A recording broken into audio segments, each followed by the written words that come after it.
Alors, donc Gaëtan Nock, moi je suis dessinateur, j'ai une formation entre guillemets en carnet de voyage, c'est-à-dire dans le dessin sur le vif, où j'ai un peu baroudé dans toute l'Asie, une partie de l'Afrique pendant une quinzaine d'années.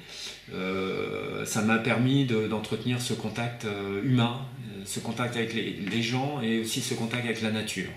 Voilà. Donc il y a cette partie-là, une partie illustration aussi, évidemment, une partie graphiste dans mon métier.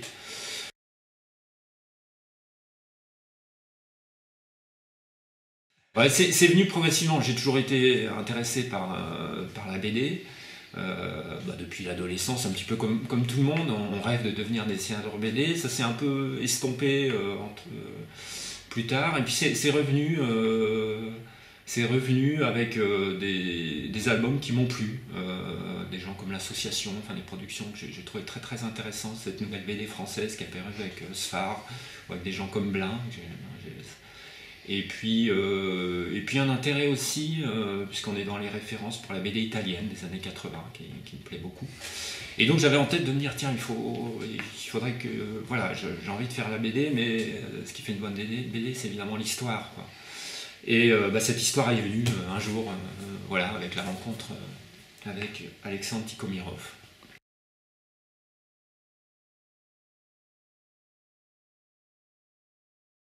Non, moi, la guerre d'Algérie, j'avais jamais rien lu là-dessus. J'en entendais parler par les médias, un petit peu comme tout le monde, hein.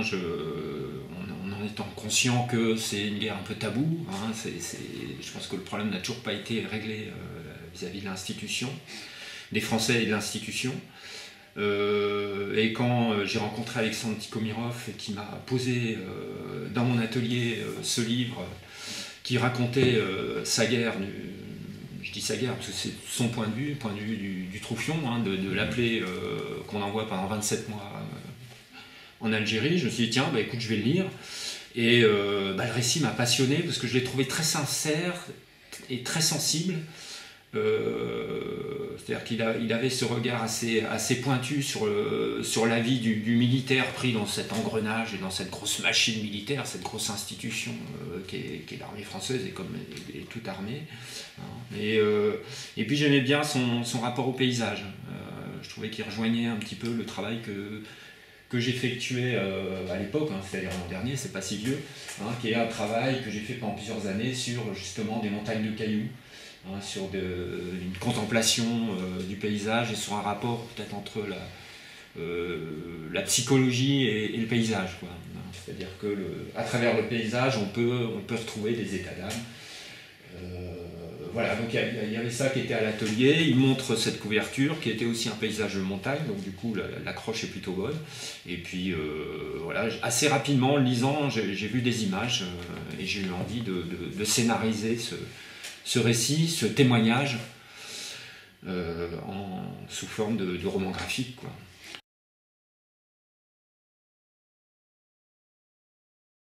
Oui, les montagnes, parce qu'à un moment, j'ai repris une partie de son texte, hein, il parle de ces montagnes comme des géants silencieux qui l'attirent, et derrière elles se trouve la mort. Enfin, voilà, ça c'était une phrase qui m'a arrêté. J'ai dit, tiens, c'est marrant, on est un peu sur...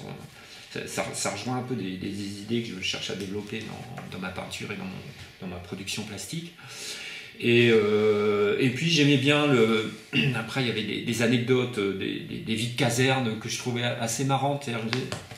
Cette oscillation entre quelque chose d'assez sérieux, contemplatif, et puis quelque chose qui est de l'ordre un peu de la vie de Troufion, quasiment de la farce, hein, avec des anecdotes sur le colonel qui cherche à inventer des événements pour motiver les soldats ou pour leur rendre la vie plus agréable. Et voilà, il y a ce côté un peu grand internat qui est propre à la vie de caserne que j'ai retrouvé, peut-être parce que j'ai vécu aussi, j'ai fait l'internat, j'ai fait aussi l'armée, parce que j'ai fait aussi mon service militaire, donc j'étais pas perdu. C'est-à-dire, ça m'a permis après, quand j'ai scénarisé, peut-être de réinjecter des choses aussi que j'ai vécues, en tout cas que j'ai ressenties. Là concrètement, là c'est un travail de scénarisation, c'est-à-dire de découpage. Hein, je piochais dans le texte. Là, si on regarde, voilà, hein, l'école militaire, hop, j'entoure les parties qui m'intéressent. Et à partir de là, hein, je fonctionnais par petits chapitres qui représentaient justement des séquences. Bon, la séquence, l'arrivée à la caserne, la séquence ensuite de la garde. Hein, il y avait notamment le passage garde de jour, garde de nuit. Et peut-être le moment le plus fort dans ce début de récit, c'était cette première garde de nuit qui fait pour le réveillon le 31 décembre 1956, hein, le passage à 1957, où il découvre une nature avec ses bruits et l'angoisse de se prendre en effet un coup de feu, parce qu'il fait le planton devant un mur de roseaux qui fait 3 mètres de haut. Et évidemment, le moindre bruit, ça peut être un félaga qui va lui tirer dessus, et en fait, non, c'est peut-être simplement un chat qui passe. Donc j'aimais bien, voilà, ce rapport une fois de plus avec... Il y a l'angoisse, et puis en fait, finalement l'angoisse, il est peut-être complètement inutile, parce que c'était peut-être tout simplement un petit animal, un petit rongeur qui passait à ce moment-là. Donc voilà, et puis j'avais vu Alexandre, on se téléphonait, il me disait, il m'avait parlé justement de ce rapport à la nature et à l'attente qui était très présent, et à cette peur qu'il avait constamment. Quand il était surtout dans ses gardes de nuit, quoi.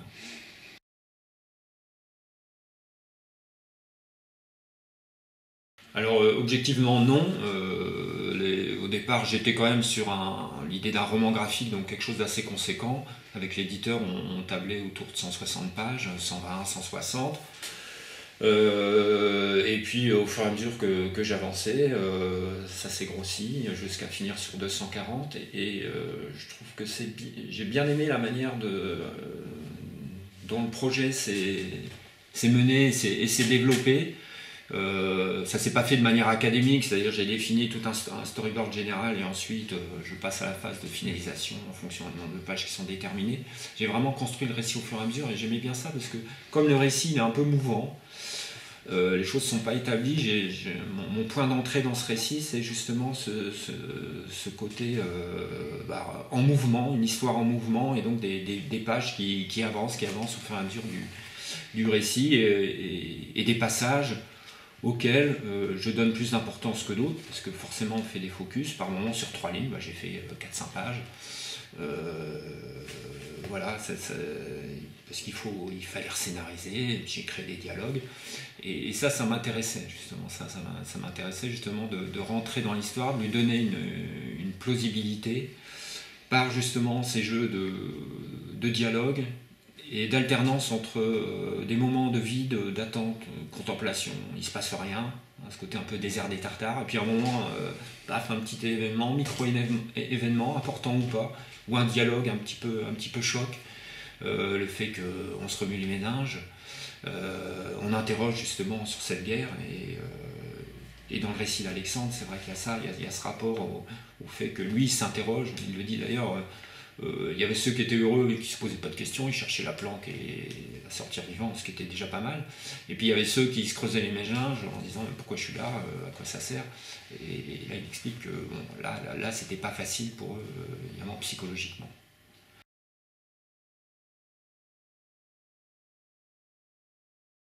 Alors au début, quand j'ai commencé à travailler, j'étais sur le scénario, donc je ne me souciais pas de la vraisemblance avec les uniformes de l'armée, donc c'était assez mauvais.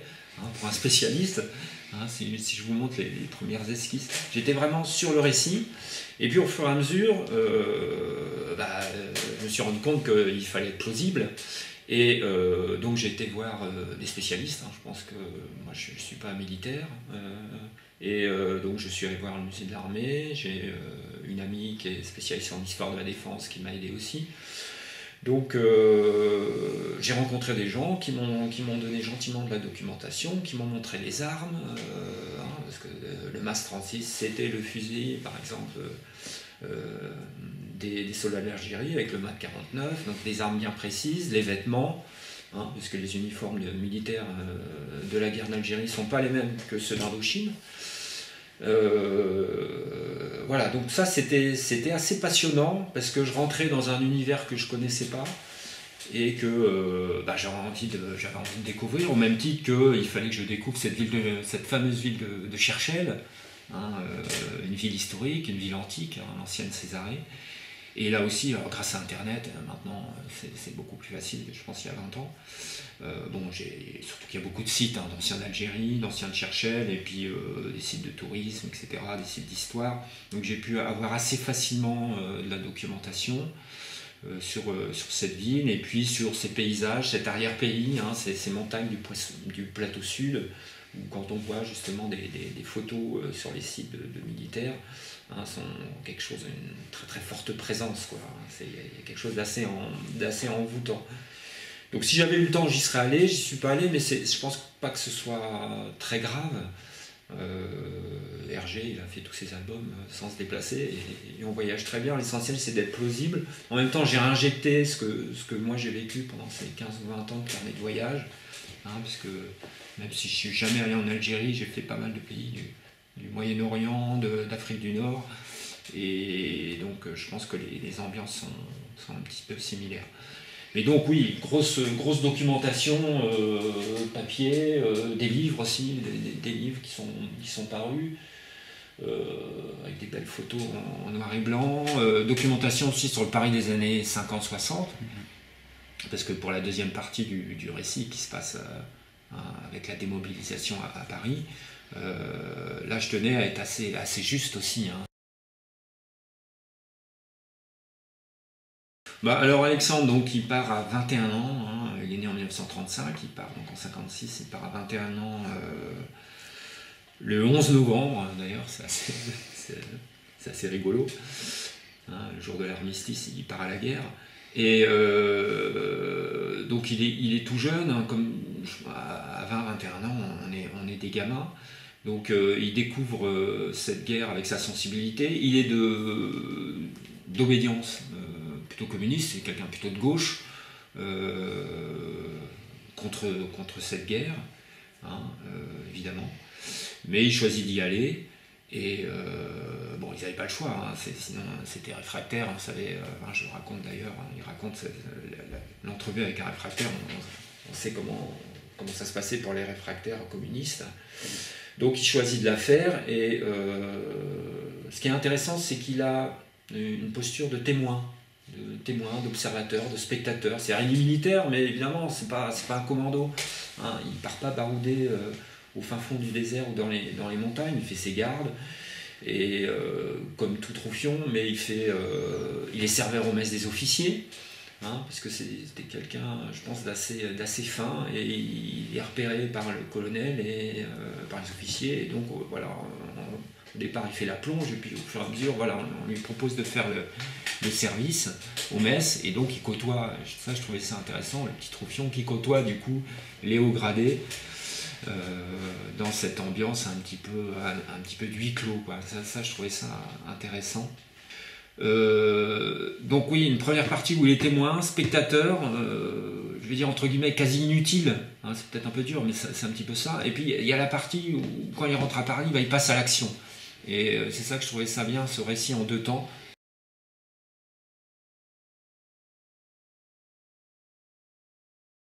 Non, moi je trouve justement c'est ce qui donne une tension au récit, parce que j'ai pas voulu faire un récit de baston, de bagarre, même si par moments il y a des focus sur la baston, mais je voulais vraiment être dans ce rapport à un mystère, à un autre qu'on ne connaît quasiment pas, puisque les Félagas il les voit très, très peu finalement, et je pense que beaucoup de militaires ont dû fonctionner comme ça, hein, donc c'est une espèce d'ennemi mystérieux, intouchable. Je trouvais que c'était intéressant et que ça donnait justement une tension au récit, quoi.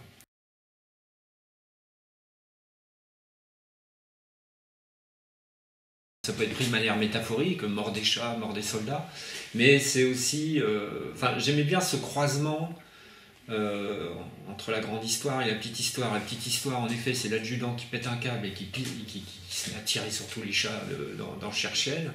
Et la grande histoire, c'est évidemment ces dramatiques soldats, ces militaires tués pendant cette semaine d'affrontement. Donc voilà, c'est un petit peu l'angle de vue de ce roman graphique, c'est de montrer les choses par le biais du regard de quelqu'un et par le biais justement de cette petite histoire. C'est ça qui m'a intéressé. Et en aucun cas je voulais être dans la démonstration de la violence, une espèce de glorification, hein, ou montrer l'héroïsme des militaires, de quel camp que ce soit d'ailleurs.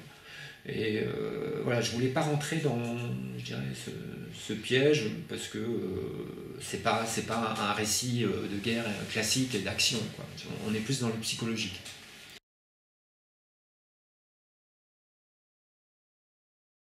Oui, parce que ce deuxième temps, c'est le temps où il se pose, donc il cherche du travail, il va bosser pour une compagnie argentine, et il essaie d'oublier, hein, il le disait dans le texte et je l'ai repris, mais on n'oublie pas facilement ces 27 mois de guerre. Il retrouve un Paris qui lui paraît insouciant, parce que Paris vit.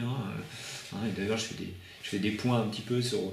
Je me suis renseigné un petit peu sur ce qui sortait à l'époque, hein, entre les frères Jacques, la femme et le pantin. Enfin bon, c'est le Paris aussi de la nouvelle vague, hein, donc ça m'intéressait par rapport au cinéma.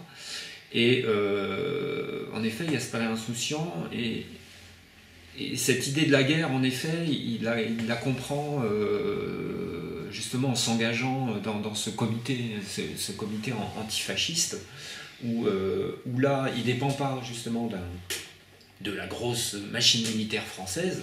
Là, il est quasi en solo, hein, si ce n'est des groupes de copains, de camarades. Il y a une espèce de comité fraternel comme ça, antifasciste. Et il faut mettre les mains dans le cambouis avec les moyens qu'on a. Et ça j'aimais bien cette idée, parce qu'il n'y a pas d'armes, mais il y a les armes psychologiques, les armes du rapport humain, du jeu avec le voisinage, des comités de quartier, de jeu des renseignements comme ça entre gens appartenant à une même sensibilité, qui fait que il arrive à rentrer dans les méandres de cette guerre qui est quand même une guerre sale, hein. La technique, c'est du crayon, essentiellement le Staedtler. Voilà, je fais de la pub pour Staedtler. Staedtler, le 8B, c'est-à-dire le crayon le plus gras que j'avais, que je pouvais trouver, donc qui me permettait de faire des beaux noirs, travailler sur des belles valeurs de gris.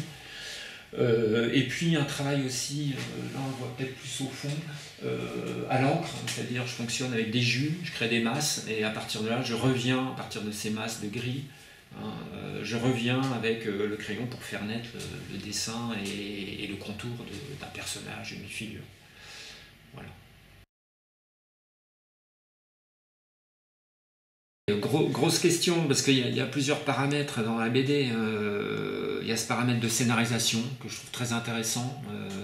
L'auteur est un petit peu, toute proportion gardée, mais un metteur en scène, comme au cinéma, où on doit autant réfléchir au cadrage, à l'image, mais aussi au dialogue, à la qualité d'un dialogue. Et ça m'a beaucoup intéressé, la construction du dialogue, la construction des pages, et des séquences, l'enchaînement des séquences, le flux des séquences d'une page à l'autre. Et là, je pensais beaucoup au cinéma. J'ai plus des références cinématographiques que des références en BD. Et puis ce rapport au dessin, évidemment, qui est un petit peu ma profession, donc, que j'ai développé par le carnet de voyage. Voilà, je trouve que j'ai voulu justement marquer le dessin d'un rapport à l'esquisse, en fait. Un dessin assez mouvant, assez mouvementé, avec même des repentirs si vous regardez par moments. Et voilà, je ne suis pas du tout dans le dessin qu'on encre, et avec une finalisation nickel, mais plutôt dans ce rapport à une esquisse évidemment assez poussée.